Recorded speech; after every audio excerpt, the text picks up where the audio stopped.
Renungan Harian Rabu 18 November 2020. Pekan biasa ke-33. Mengapa uangku tidak kau berikan kepada orang yang menjalankan uang?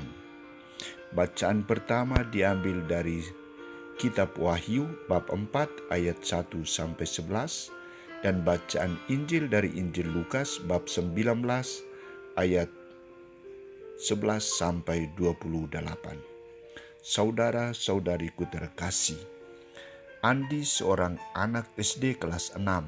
Sekembali dari sekolah, ia cepat-cepat menjumpai mamanya dan menceritakan pengalamannya di kelas.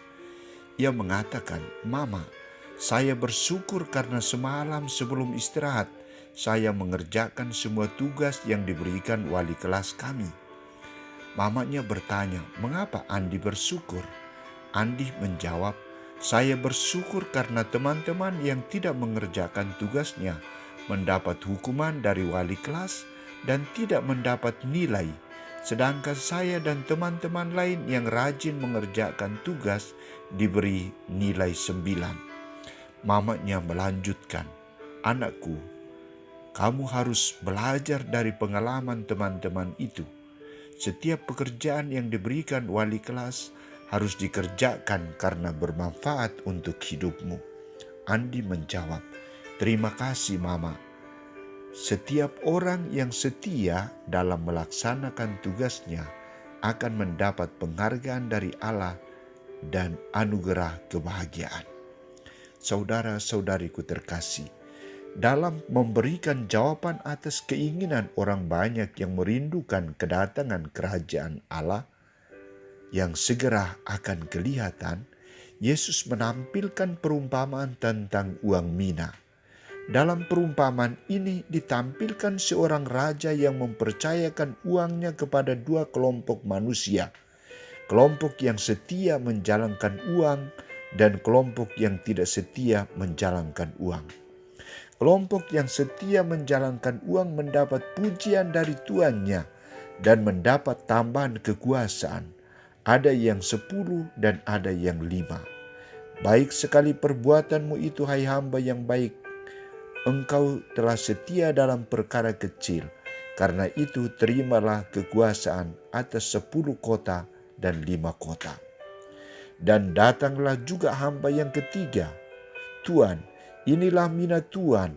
Aku telah menyimpannya dalam sapu tangan, sebab aku takut akan Tuan, karena Tuan adalah manusia yang keras.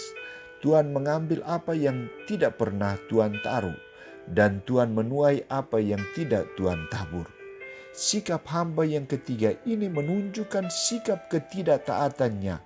Bahkan ia menjelek-jelekan tuannya, mengkambing hitamkan tuannya atas kegagalannya sendiri.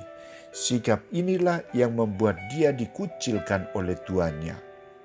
Saudara-saudariku terkasih, apa yang hendak dikatakan Yesus tentang perumpamaan ini? Pertama, tegaknya kerajaan Allah harus didahului oleh penolakan, penderitaan, sengsara, dan wafatnya Yesus Kristus. Kedua, reaksi para hamba merujuk pada perbedaan dan tanggapan sikap para pendengar Yesus. Ada yang percaya kepadanya, ada yang menunjukkan sikap acuh tak acuh, dan bahkan ada yang sangat memusuhinya, menjadi lawannya. Ketiga, balasan atas reaksi para hamba. Semua hamba ini akan menerima upahnya. Hamba yang setia akan menerima upah kebahagiaan dan kepercayaan, sedangkan hamba yang tidak setia akan mendapat hadiah kutukan dan hukuman mati. Semuanya ini akan terjadi setelah kerajaan Allah akan mulai terwujud.